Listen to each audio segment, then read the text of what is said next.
dhegaystayaal halkani waa radio Ifa FM oo aad ka dhagaysataan muujada dhererkeedu yahay 102.5 megahertz idinkala hadlay inaan.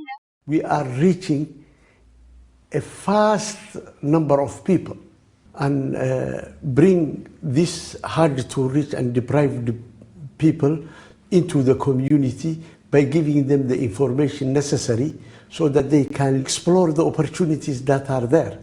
We have engaged 65 volunteers who have gone through a BTech course which have benefited everybody.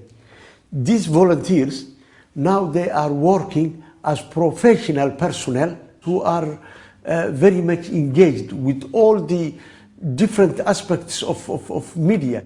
It is a work that we are very much proud of.